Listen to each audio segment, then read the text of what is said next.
The US and many European nations have expelled more than 130 Russian diplomats over the poisoning of a former spy in the UK. Russia calls it a provocative gesture. Is this a sign of another Cold War? This is Inside Story.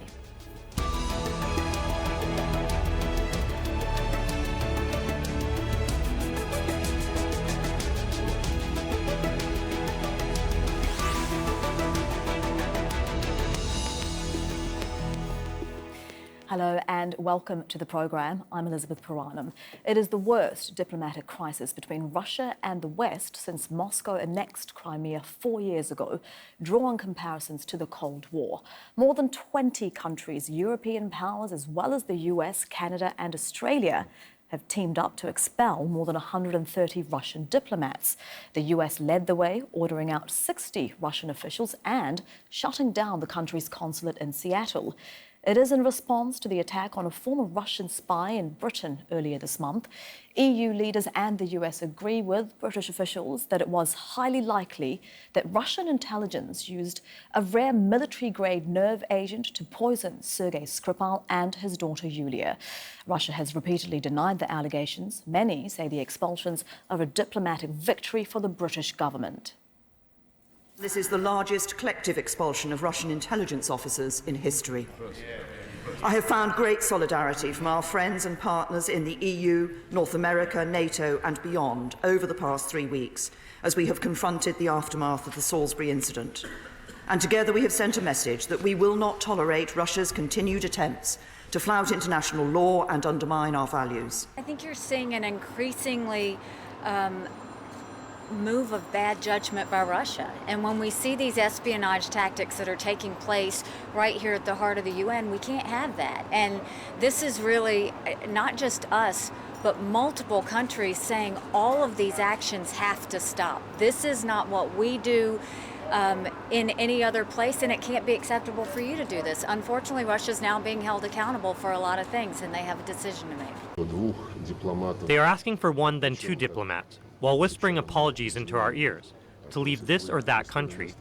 We know that this is the result of colossal pressure, colossal blackmail, which is now unfortunately the main tool of Washington on the international arena.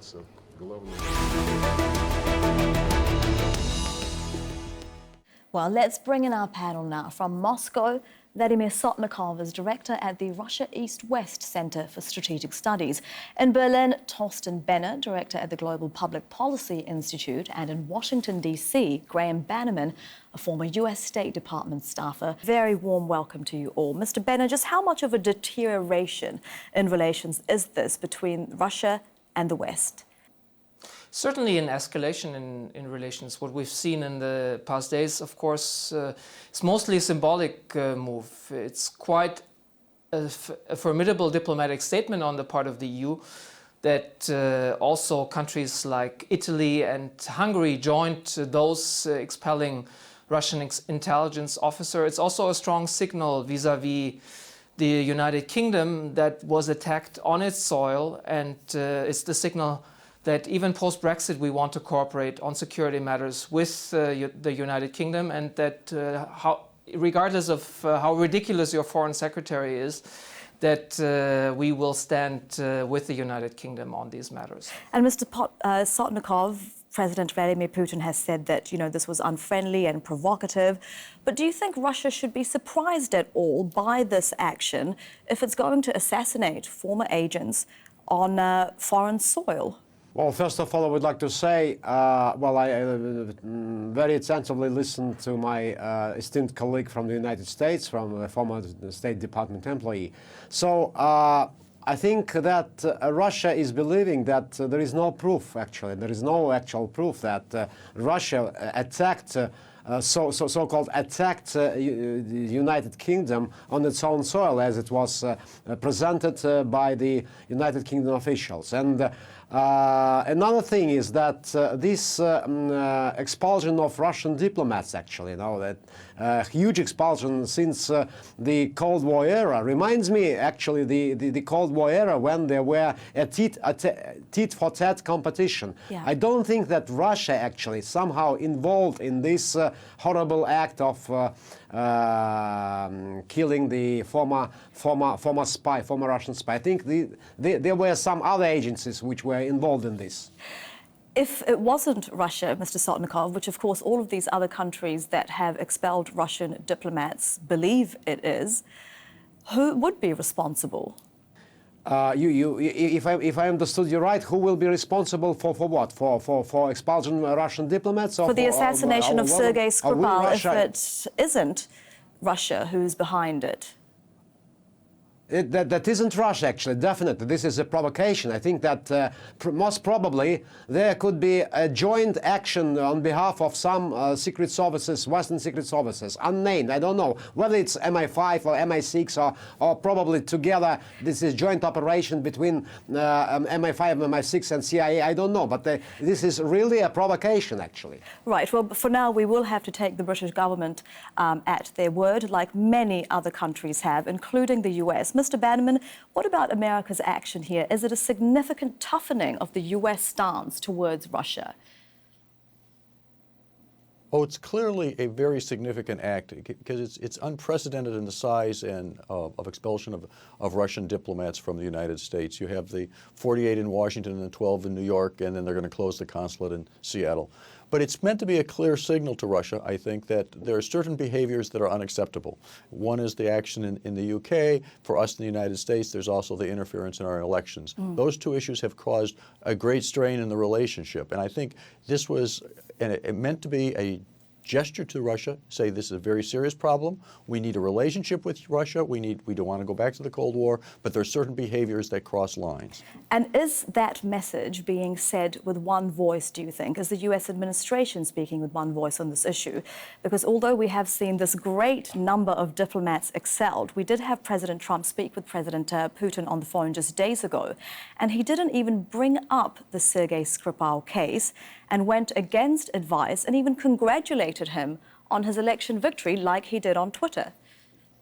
I think this is actually a sign of that President Trump has a great deal more subtlety in his thinking on some of these issues than most of us thought he did. I think he sees the relationship with Russia on many levels and many tiers. And so he's kind of a clear signal with the conversation with President Putin. He says, we want to have a relationship with you, we need to work with you, there are issues we have to deal with. But on the other hand, there are unacceptable behavior that you're doing, including the events in UK and the interfering in our elections. I think it's a much subtler approach than the United States has had towards Russia in many years. It was very interesting. Mr.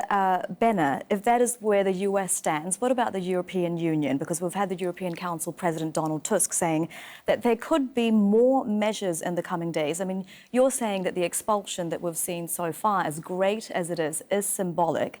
Could this get worse? I mean, the question the Europeans need to ask themselves, what are measures that would really send a strong signal to Mr. Putin or whoever in his system authorized this attack on Mr. Skripal that would really hurt them? This expulsion is a symbolic move, but it just triggers tit for tat. The Russians clearly have fun expelling the same number of diplomats and responding in kind. But there are a number of measures Europe and the US could take where Russia couldn't respond in kind. The first measure would be to go after all the Russian oligarchic money that's in Western financial capitals, chiefly London, and also to restrict the freedom of movement and maneuver of Putin's cronies in London. That would hurt to a degree the UK itself because they would need to go after the money, but that would be something where Mr. Putin couldn't respond in kind because there's no Western money hiding in London. The second measure would be to expose the truth about the way Mr. Putin governs. Western intelligence services are sure to have a great deal of information on Mr. Putin's corruption and other details of his system of governance. And this truth should be exposed. And the only way the Russian system and regime can respond is with the kind of conspiracy theories and lies that we've also heard from our Russian guest just now. So go after the money and expose the truth. These would be unique measures Western countries could take where Russia couldn't respond in kind. Mr. Sotnikov, what do you make of those possible measures that could, and according to Mr. Benner, should be imposed on Russia? How worried would it be about those? Well, actually, I think that Russia, as it has its own national policy, independent foreign policy, would retaliate to a great extent. I think Russia should actually expel the same number of Western diplomats, because this is really an unprecedented affair in the history of recent diplomatic relations between Russia and the Western powers. Because the level of relations between Russia and the Western powers, especially with the US and of course with the UK, is very, very low. So Russia should retaliate. Retaliation is not a proper word, actually. It should answer by the same measure. That should be a mirror answer, and it will be justified in terms that Russia should be showing to the world that Russia should be considered as a responsive power. And the expulsions are expected, but as Mr. Benner was saying, that there are measures that European powers can take that Russia could not actually match, like the great flow of Russian money from Kremlin-connected oligarchs that goes into real estate in London. You know, that would hurt very powerful people in Russia. And how could it retaliate against? But what is the proof?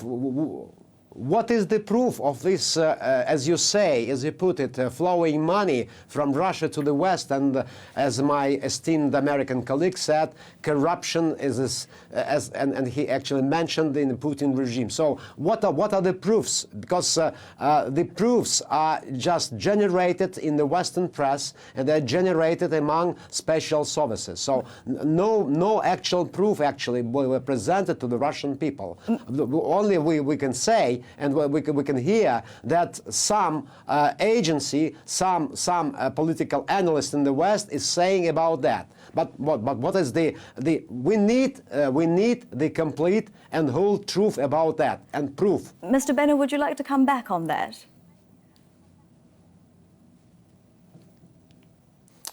I think there is proof that has already been produced, and I think the intelligence services and other relevant authorities can certainly divulge more information on this. And doing so would send a strong signal to Mr. Putin to stop these kind of provocations, the same way kind of the deployment of troops on NATO's eastern flank has signaled to Mr. Putin that he should stop territorial aggression and should not even dare to target NATO countries. That being said, we need to send this strong signal, but then also we need to minimize the time we spend on Mr. Putin's Russia, which is our neighbor. It's also a country that's mightily annoying right now, the way it does politics with Europe, but it's not a competitive threat to Europe. The power holders in Beijing are very happy that the Western elites are focusing mostly on Russia these days, which is, as I said, not a competitive challenge, and not spending enough time on the challenges, for example, that China's authoritarian state capitalism that is incredibly competitive with the Western model, also on economic terms, poses to the West. And so we should send a strong signal, but also try to minimize the time we spend on Russia, because Russia shouldn't become that kind of obsession in Europe that it has become in some circles in Washington. And Mr. Bannerman, has it become something of an obsession, as Mr. Banner says, in some circles, because Russia is behaving in a way that it hasn't maybe in the last 10 or 15 years, where it's not just interfering in countries that it sees in its sphere of interest or influence, you know, that are closer to Russia, but they're actually interfering in domestic processes in Western European countries, in America too, in a way that we haven't seen more recently? Well, I think there's no question that there are large elements within the Western population, the United States and in Western Europe, that believe that we're moving very much towards a confrontational relationship with Russia. And I think that is unfortunate. I think you have the same sort of mirror image in Russia also of people who want a confrontation. I don't think that's in the interest of anybody involved. I think it's necessary to make clear demonstrations when Russia steps beyond the acceptable bounds of international relations, interfering in American elections, what happened in the UK, but there are also a whole range of issues with Russia as a great country, an important country, a significant international actor, that we all have to act with Russia and the West. And I think balancing those two things is going to be very difficult, because you're going to have domestic pressures in both societies to take this to an extreme, which would be very harmful to all involved over the long run. Well, Mr. Sotnikov, one of the many issues that Russia is very involved in, of course, that needs resolution is Ukraine. Do you think that this latest action that we've seen, these expulsions, could have an impact on resolving the situation there?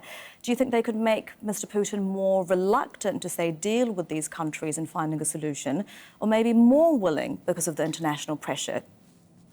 Well, first of all, let me ask questions from my esteemed Western colleagues from Berlin and from the Washington, D.C. So, when you were saying to send a strong signal to Russia, of what? Of further deterioration of the relationship. But who will gain from that?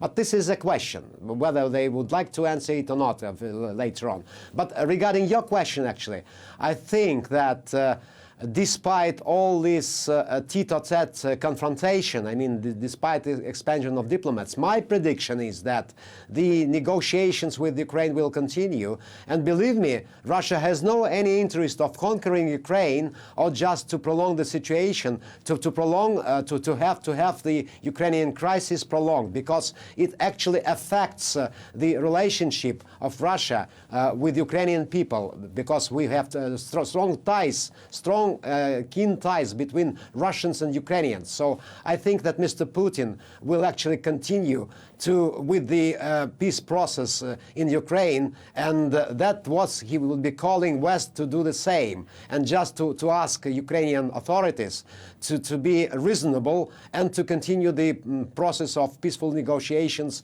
and peaceful settlement of this acute Ukrainian crisis. Mr. Banner, I could see you wanting to come in earlier there. No, just to answer this question, this deterioration of relations with Mr. Putin's Russia is not in the Western interest, but it is in the Western interest to send a strong signal that actions such as the ones taken in the UK, or the war crimes committed in Syria for that matter, that those or the aggression in eastern Ukraine, that needs to stop, and then the West is not pursuing these measures to have a Cold War with Russia. Nobody wants this. This is not in our interest. As I said, we should actually be focusing much more on the competitive threat that's coming from China and elsewhere, and not on Mr. Putin's Russia, which is a security competitor, but not an economic competitor with the West. And actually, we're driving. By having this confrontation with Russia, we risk driving Mr. Putin's Russia much closer to China than it would naturally be in the state of affairs. So sending a strong signal, but then also being open to talks in case the Kremlin decides to stop the aggressive acts and come to a more cooperative relationship based on international law and mutually agreed terms. Mr. Sotnikov, how long do you think Russia can withstand this sort of international, what looks like isolation now, and pressure? Because Russia is, of course, it's not the Soviet Union, you know, it has important relations with the EU, important economic relations with the EU. It is much more integrated into the world economy, you know, more than the USSR was. It's already hurting, of course, because of sanctions due to its actions in Ukraine. Like, how much more pressure can it withstand, or does it have the appetite for?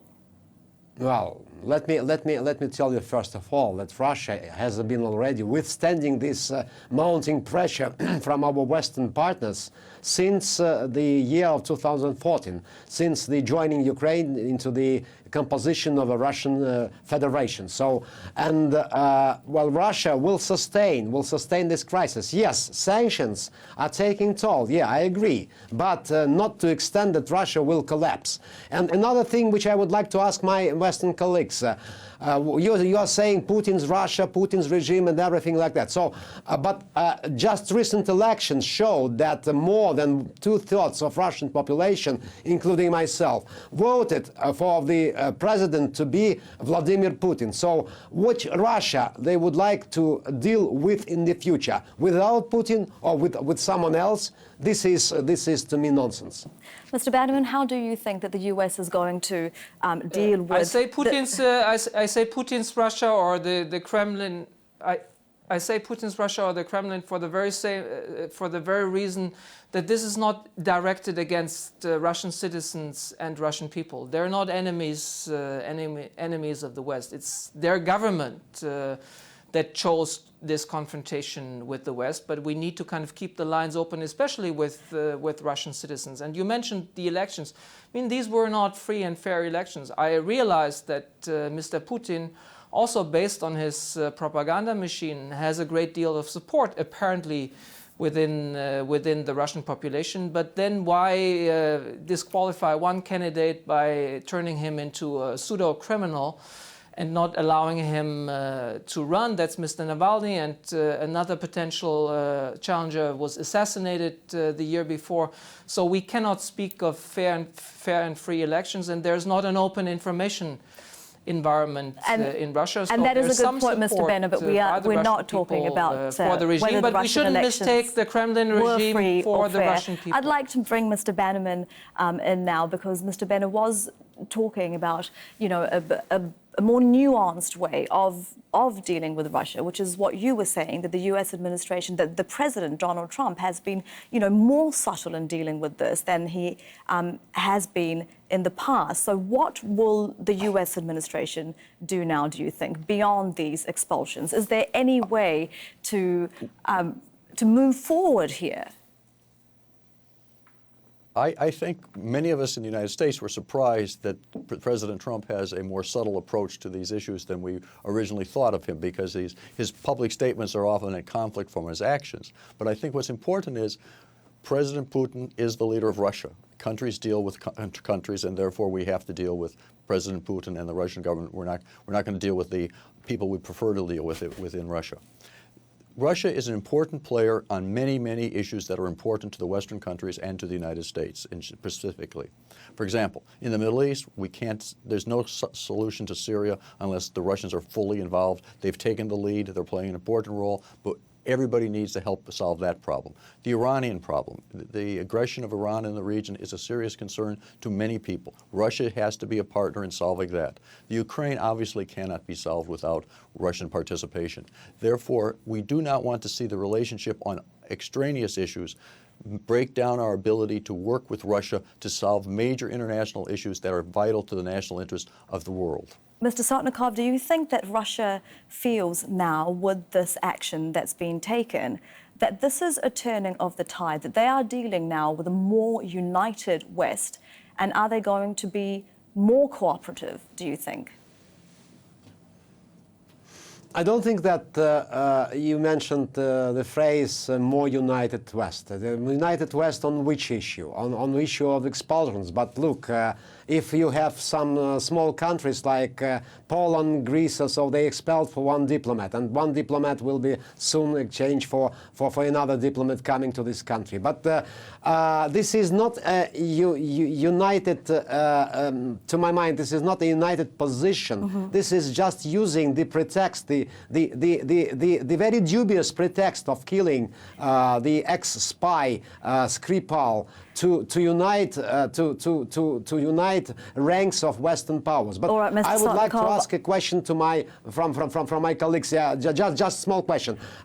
What do you think? How Russia will be dealing with the Western countries in the future, despite all these sanctions, despite all this pressure and everything? Mr. Benner, you have 30 seconds to respond to that question.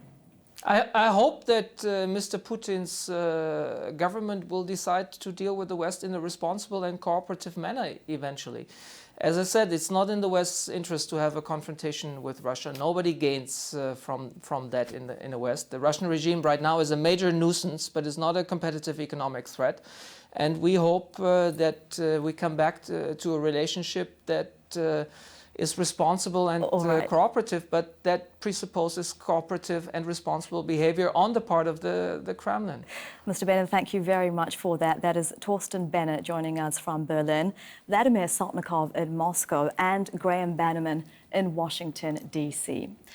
And thank you too for watching. You can see the program again anytime by visiting our website, aljazeera.com. And for further discussion, do go to our Facebook page. That's facebook.com/AJ Inside Story. You can also join the conversation on Twitter. Our handle is @AJ Inside Story. From me, Elizabeth Puranam, and the whole team here, thank you very much for watching, and bye for now.